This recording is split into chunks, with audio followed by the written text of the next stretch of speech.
Hello and welcome to Byju's IAS. Let's get started and look into the first article. The first article says Tech Tact. What is the context? We have the Indian government which has recently banned about 43 Chinese mobile applications.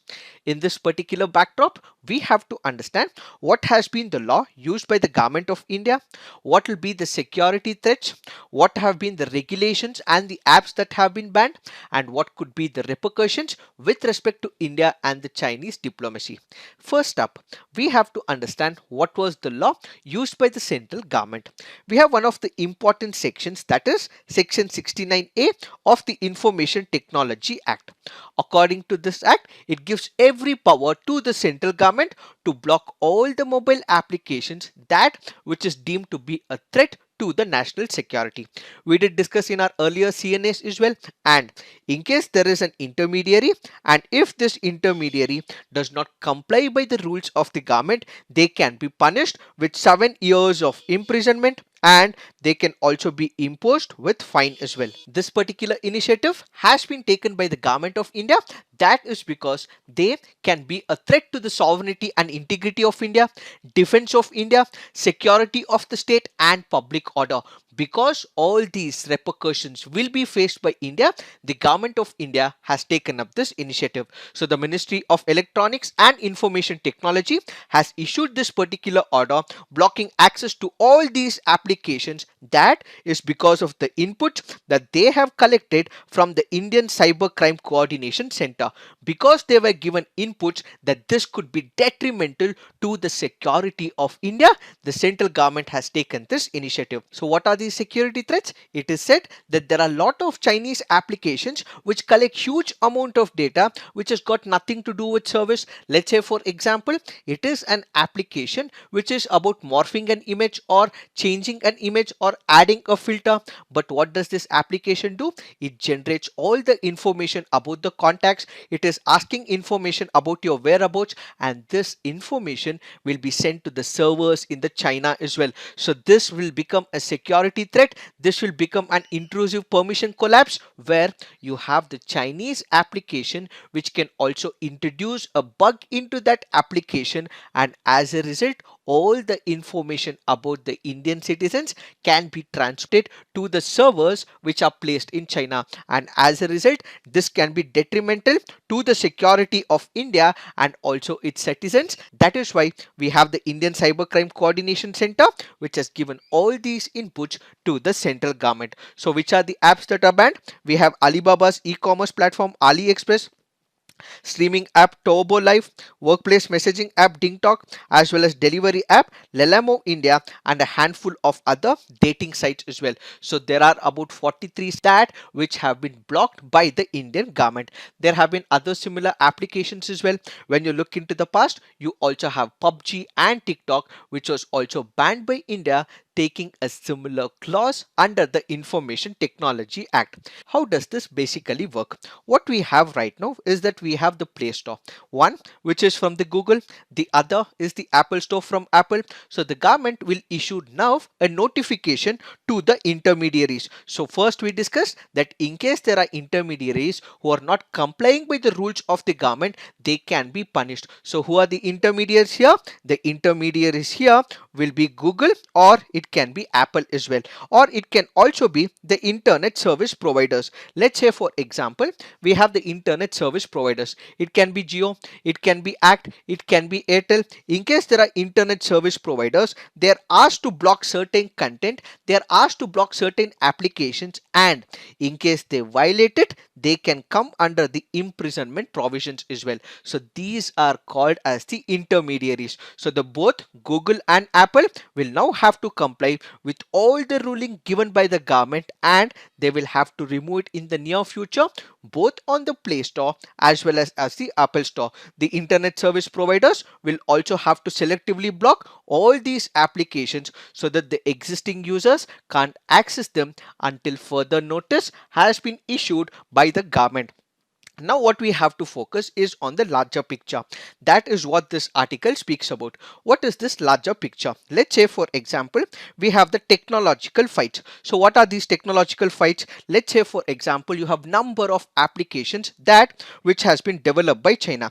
You also have number of applications which have been developed by India. Since India is blocking certain applications, there can be a direct rivalry between the technological applications developed by India and also by China as well. Now, what we will have is Indian technology getting a boom as well. Why? Because these are the technology applications built by China.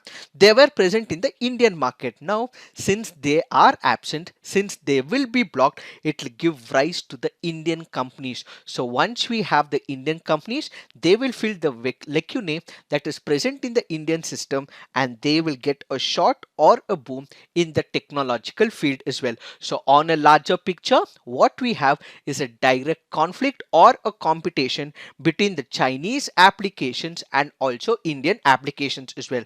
We also have to remember that the Chinese applications generate a lot of ad revenues as well. Let's say for example, we have TikTok, or let's say for example, we have PUBG. Whenever you are using a particular application, what does it do? It does give you a pop-up. This pop-up will also showcase a particular product. It will also showcase a particular service as well. So what it generates money is through these applications, that is through these ads as well. And now what will happen? All these ads and the money is comparatively reduced for the Chinese, and this money might go to the Indian technological application developers. So what we have indirectly is a direct competition with Chinese as well as the Indian application developers. This is one part of the story. The other part of the story is that this might also give a negative impression to the global community as well. Why? We know for the fact that India is a democracy. India does not make sure that it actually blocks content. Why? Because there are a number of companies which also want to invest in India. They might be able to develop some gaming programs as well. They might come up with different products and services as well. In case India is blocking such applications, there could be a problem with respect to the investments by the foreign companies. So who will be the major sufferers? It will be India. So India will have to make sure that it is only with respect to few countries and not with respect to the other countries. Why? Because we also have political and geopolitical tensions with China as well. So India has to specify if there are certain issues with respect to these apps alone, and it will not stop any other finances or investments from other countries, or for example other organizations. India will have to make sure that it clarifies these is the second point of the picture. So what we have to now focus is on the Chinese reaction. China has accused India of the discriminatory practices which it says is violating the World Trade Organization. What an irony from China. In fact, China is one of the countries which controls every iota of its internet. You have number of websites and applications which are also banned in the Chinese as well.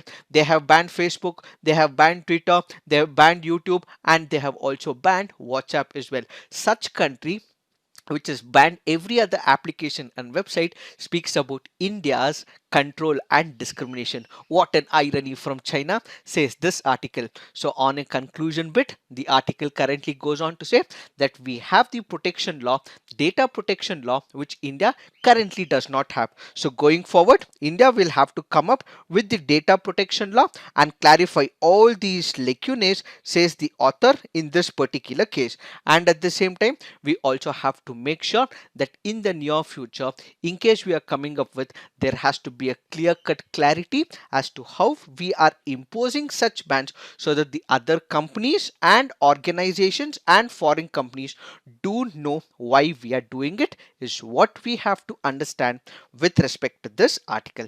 It is this that we have to understand with reference to this article. Now let's look into the next article. This article says stepping out of the shadow of India's malnutrition. This article here focuses on the prevalence of malnutrition in the Indian society. First, we have to understand what is the concept of malnutrition. Basically, malnutrition is about deficiency when it comes to the intake of food where they are not able to meet the energy demands, the nutrient demands and the vitamin demands as well. So when it comes to the malnutrition, it can be deficiencies or it can be excesses or imbalances as well. When it comes to malnutrition, there are two broad conditions. One is what is called as the undernutrition. The other is what is called as the overweight. What is this undernutrition? This basically again includes four important parameters. One is called as stunting, second is wasting, third is underweight, and fourth is micronutrient deficiencies or insufficiencies. What is this stunting? Let's say for example, we are considering a small child. This child does not have a particular height for that particular age. If that is not present, that is what is called as stunting. So a stunting will have a low height for that particular age. Then we have to look at wasting. What happens in wasting? There will be a very low weight for that particular height. So for a particular height, there is an expectation that that particular child will have to have resonant weight as well. In case the weight and the height does not match, and if it is on the lower quarter, that is called as the wasting. Then we have underweight, which means low weight for that particular age. If there is a low weight for that particular age, that happens to be underweight, and in case there are micronutrient deficiencies or insufficiencies leading to a lack of vitamins and minerals, in that case it becomes the fourth component of the undernutrition. The undernutrition can also be a disastrous consequence of the malnutrition. Another aspect of malnutrition is what we call as overweight. What is this overweight? Let's say there is a person who is obese, or this can also lead to diet related common diseases. Let's say for example heart disease, let's say for example stroke, diabetes or cancer. So in case there is a person who is much beyond his body mass index and he is obese in nature, which might lead to non-communicable diseases, that is what is called as overweight. So when it comes to malnutrition, it can occur when a person gets too much or when a person gets too little for his nutrient capacity. So if they are not able to meet the nutrient capacity and the required energy is far excess or it is far less, that is what is called as the malnutrition.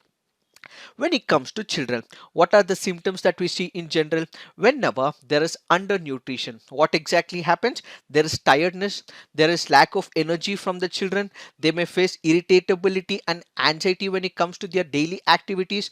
This might be a slow behavioral change in them, and ultimately their intellectual capacity of getting the knowledge and getting the reception of the knowledge will ultimately go slow, resulting in learning difficulties with respect to the children.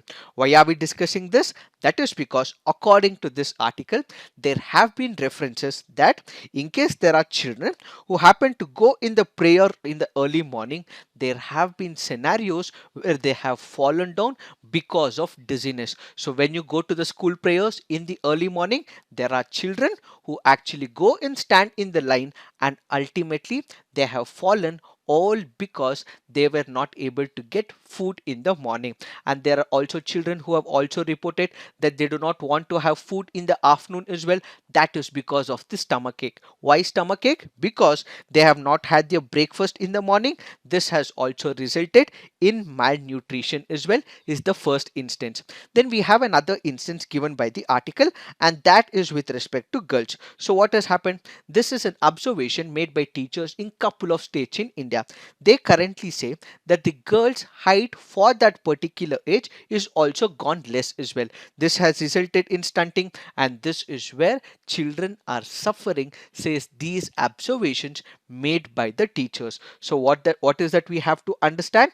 This particular issue of malnutrition is not only present in a specific state, but it is spread across the entire India is what the author says with respect to the first example bit. Now we have to focus on the global reports. So what are these global reports which also says that India is facing an issue of malnutrition? Let's take the example of the state of food security and nutrition in the world 2020. Kindly remember, this can be a very important factor from your preliminary examination. This was released by the Food and Agriculture Organization of the United Nations. Then we have another report called as Better Nutrition, Better Tomorrow, which was released by the Bread for the World Institute. According to these two reports given by these institutes, what we have, it reflects that India has malnutrition. How did they come to the conclusion? That is with the prevalence of two important indicators. So what are these indicators? One is what is called as the prevalence of undernourishment. The other indicator is what is called as prevalence of moderate or severe food insecurity. So what is this prevalence of undernourishment? Let's say for example, we have the national statistics. Let's say for example, the government of India conducts certain survey, or you can also take in simple of terms, there is a particular state which has also conducted its activity, whether there is malnutrition in that state or not. So as a whole, we have particular statistics collected by the government of India, which happens to be the official statistics of the government of India. If this particular statistics of the government reveals that there is malnutrition, that which is prevalent in India, that is called as the prevalence of undernourishment. So kindly remember, this should be the official data collected by the government of that particular country. So these international global bodies will take these statistics of the official data to identify that there is malnourishment in that particular country. Then we have another criteria called as the prevalence of moderate or severe food insecurity. What will this do? This basically helps in comparison of what? International comparable estimates. So this is identified by interviews. Let's say for example, there is this international organization, it has tied up with one of the NGOs, or it has sent its people and they go about interviewing people, and if these interviews are conducted, questionnaires are asked to the people, and the deficiency in the food or food deprivation is identified, such statistics is considered under the prevalence of moderate or severe food insecurity. When you look at both these criteria, when you look at both these reports, we can come to a particular inference. So what is it? According to these two reports, India happens to be one of the most food insecure countries when it comes to the entire South Asian countries. In the past couple of years, we were able to reduce the poverty when it comes to India, but we are not able to reduce the malnutrition, says both these reports. So indirectly, what it is saying is, with growth, the poverty has been reduced, but the malnutrition with respect to the children is still not controlled, says both these reports under this particular analysis. In fact, when we also consider the neighborhood, even they have been successfully reducing the malnourishment. It can be Pakistan or it can be Sri Lanka as well, but India is not meeting up to the challenges and reducing the malnourishment, says both these reports. So what are the various concerns that we have? We have the National Food Security Act, which the government of India has come up with in order to reduce the malnourishment. But what is the major issue? Under the National Food Security Act, one of the important proteins that we require is the pulses. This also provides all the vitamins that is required. But what is happening in the National Food Security? We have the wheat, we have some cereals, we also have the rice as well. But pulses are not provided under the National Food Security Act, and that happens to be the major concern. The second concern under the National Food Security Act is what is called as the ghost accounts. So what are these ghost accounts? Let me give you an example. Let's say there are people who actually deserve to get a ration card. They are the ones who are actually eligible to get these food items under the National Food Security Act, but they are not included under this particular National Food Security Act. But those who are comfortable, those who have a good life, they are taking away all these important subsidies programs and schemes benefits. So what you have is the ghost accounts who might take it in place of a person who's actually eligible for that particular benefit. So what we have is exclusion of the people who actually deserve this particular scheme and its benefit. Further, the article also voices opinion with respect to the unemployment as well. So what is happening? We have the COVID-19 and people have lost their jobs as well. We did discuss about jobs exports in our earlier CNAs, and we also said that India has the highest 45-year unemployment rate. With increase of the unemployment rate, what we will have is the deeper economic slump, and as a result, this particular issue of malnutrition is further going to exasperate, says this article. So what is the way forward? When you look into suggestions given by the author goes on to say that universalization of the public distribution system has to be taken up by the government. In case that cannot be done, ones who actually deserve it, for them quality food items can be considered. Some of the examples can be the community canteens like the Indira canteen in the state of Karnataka.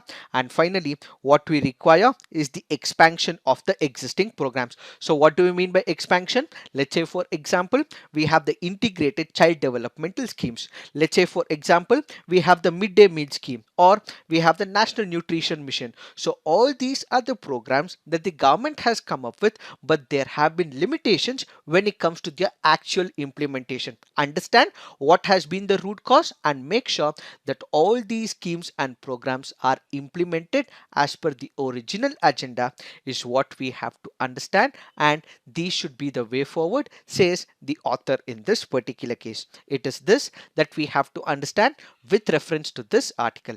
Now let's look into the next article. This article here is speaking about India and Vietnam bilateral relationship. We have the Defense Minister Rajnath Singh who has spoken to his counterpart in Vietnam, and they have concluded three major important issue points. One is that they have said there'll be a defense industry capability building. Second is training and cooperation in United Nations peacekeeping operations. And third is about hydrography. Our important focus today is to understand what is the importance of hydrography. So what is this hydrography? Basically, it is nothing but measurement and description of the physical features of the ocean as well as the sea. Now you might ask me a question. Why is that it is important for us to understand the physical features of the ocean and seas when it comes to India and Vietnam? That is because, let's say for example, we have the Indian Navy, or let's say for example, we have the Indian commercial ships. These Indian Navy ships or Indian commercial ships has to go through the ocean. So what exactly happens? We have to know what these oceans are. That is because of the safety of the navigation, or let's say we have to conduct the maritime activities, or let's say there is an economic development, let's say the resource exploitation like the fishing, or we have to find out whether there are minerals in that particular region, or we have to explore the scientific research in that particular region, or we have to protect the environment. For all these type of issues and concerns and activities, what we require is data. So this data will be identified by all the countries. So in this particular case, India will have these hydrographic data, and Vietnam will also have this hydrographic data, and this data will be exchanged. So this data exchange will help in safety of the navigation and also conduction and support of the marine activities. Now the question is, who will identify it? How will this data be taken up? That is through the hydrographers. So what will the hydrographers do? They will measure the depth of it. They will actually find out whether there are any hazards to the navigation. They will collect all the information with respect to the currents.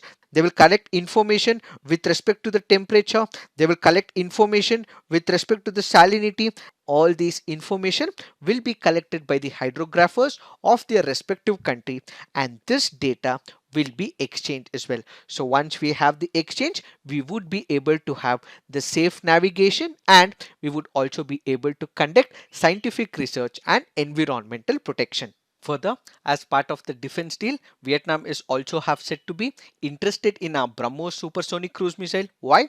That is because of the increasing aggression that is postured by the Chinese army and the naval forces. So Vietnam is also in talks with India to procure the India and Russian joint model that happens to be the BrahMos supersonic cruise missile.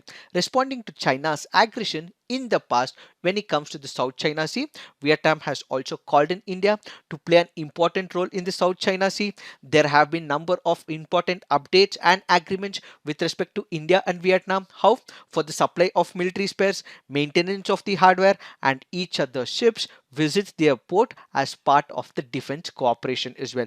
We also have the two sides who have also entered into a memorandum of understanding for coastal guard to guard collaboration as well. So that is what has happened with respect to defense protocols between India and Vietnam. Both India and Vietnam are also interested in collaborating with multiple other countries as well. Let's say, for example, with Japan, with South Korea, Indonesia, and Australia, to make sure that the aggression of China is reduced in the South China Sea. As in when they are able to reduce the aggression of China, what they also want to make sure that there is establishment of the global order. How? By establishing an open, transparent, collaborative, and producing regional order in the Pacific Ocean region. Also remember, when it comes to India's foreign policy, we have India's Act East policy, which is helping to increase its strategic relationship with Vietnam, and at the same time, Vietnam also wants to diversify its foreign relationship, and as a result, they have been diversifying its relationship, and one of the important countries under this diversification happens to be India. It is this that we have to understand with reference to this article. Now let's look into the next article. This article here is speaking about National Tribunals Commission. What is this article all about? The Supreme Court has requested the central government to constitute what is called as the National Tribunals Commission. What will it be? It will be an independent body. What will it do? It will supervise the appointments in and functioning of the tribunals, and at the same time, in case there are any issues with respect to infrastructure, in case there are any administrative costs that is involved, all this will be managed by the National Tribunals Commission.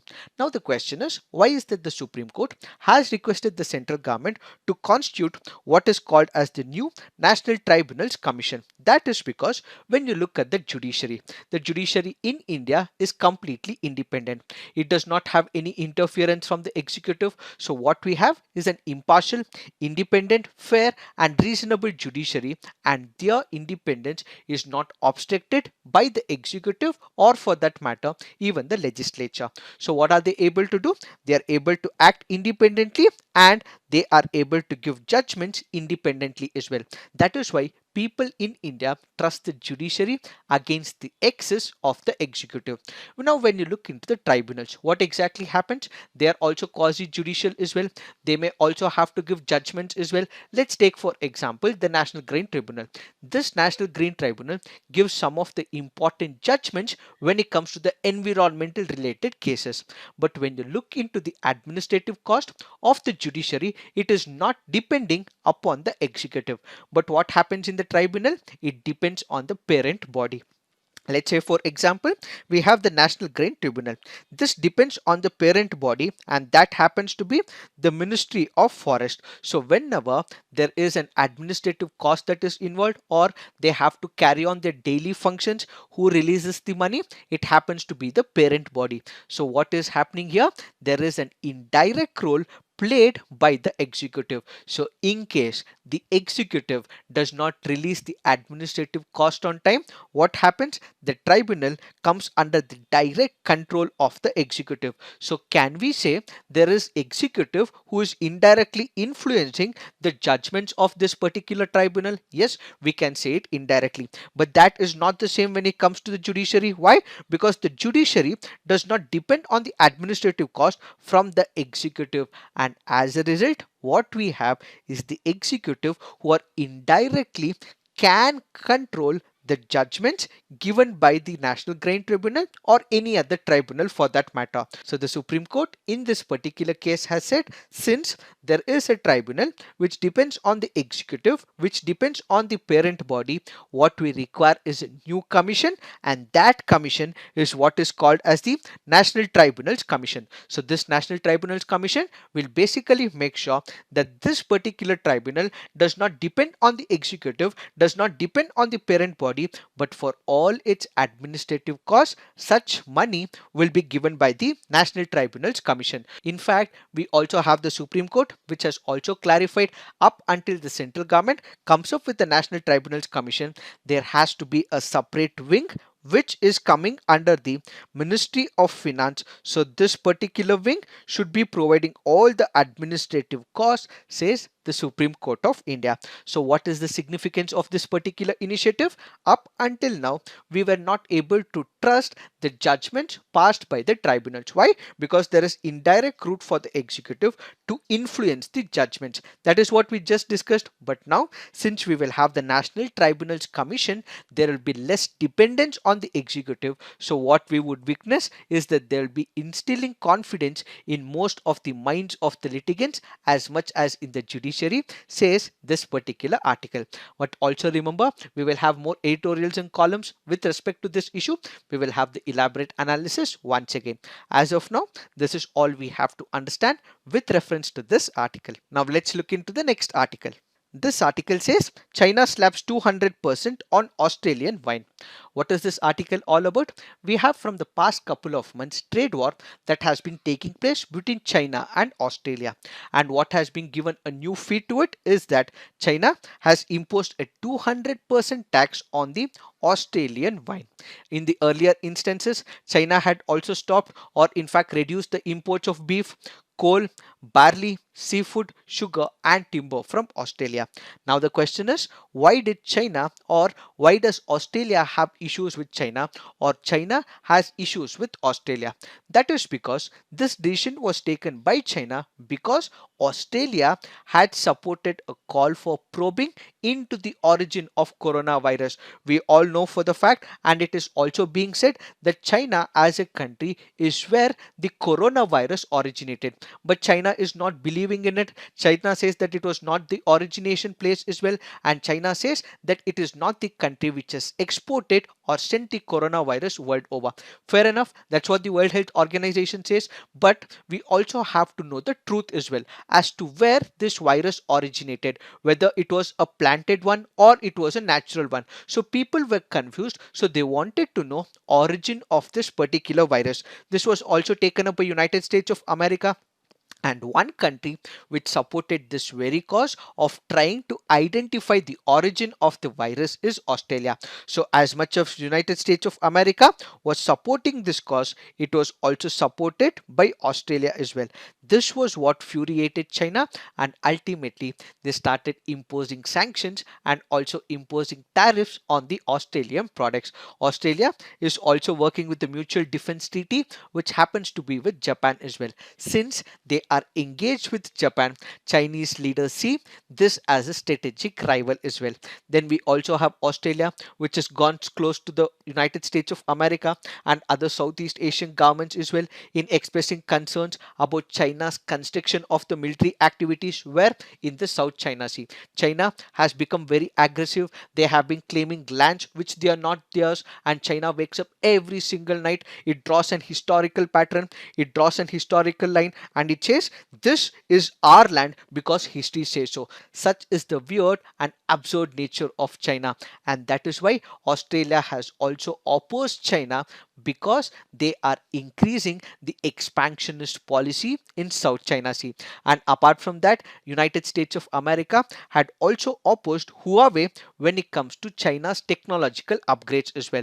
In support to this, Australia has also supported the claim of United States of America when it comes to Huawei as well. So since they had all these misunderstanding, China has imposed certain tariffs and it is also engaging in trade war with Australia. It is this that we have to understand with reference to this article. Now let's look into some of the preliminary practice questions. Which of the following statements is or correct about giant meter wave radio telescope? It is an array of 30 fully steerable parabolic radio telescope of 45-meter diameter.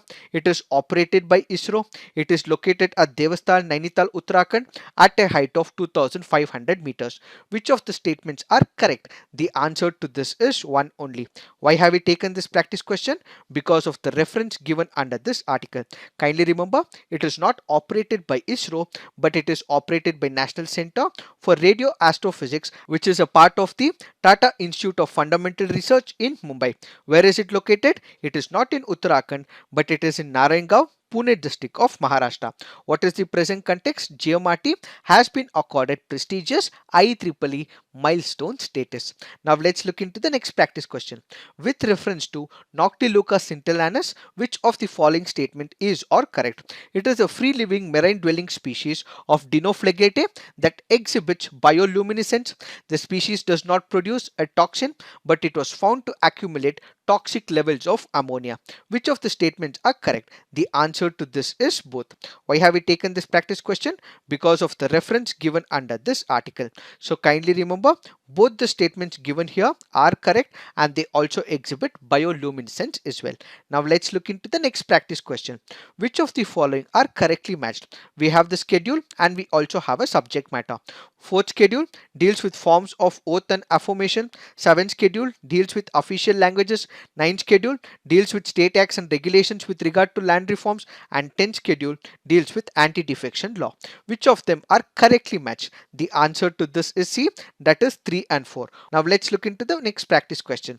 Consider the following statements with respect to anti-defection law. The presiding officer has to decide on a disqualification plea within 30 days. The court can intervene only after the presiding officer has decided on the matter. Which of the above statements are correct? The answer to this is 2 only. Why?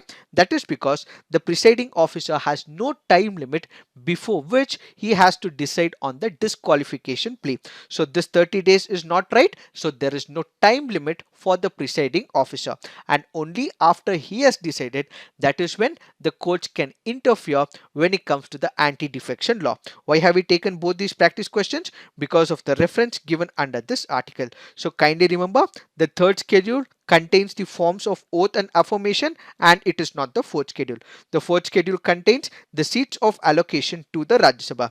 Then we have the seventh schedule, which speaks about division of powers between the union, state and concurrent list, but it is the eighth schedule which speaks about the official languages. Then we have the ninth schedule, which deals with state acts and regulations which deal with land reforms and abolition of zamindari system. It also deals with acts and regulations of the parliament dealing with other activities. Now let's look into the next practice question. Consider the following activities: spraying pesticides on a crop field, inspecting the craters of an active volcano, collecting breath samples for spouting, wells for DNA analysis. At the present level of technology, which of the above activities can be successfully carried out using drones? The answer to this is 1, 2 and 3. Now let's look into the mains practice question. Critically evaluate the performance and limitations of the current malnutrition schemes launched by the Government of India. What are the remedial and innovative interventions to arrest the burgeoning malnutrition in the country? Next question. India's Act East policy has helped New Delhi achieve positive momentum with Vietnam boosting strategic ties. Comment. So please write all your answers on the comment section, peer review, and also come up with constructive criticism. So this is it for today. Thank you for watching. All the best.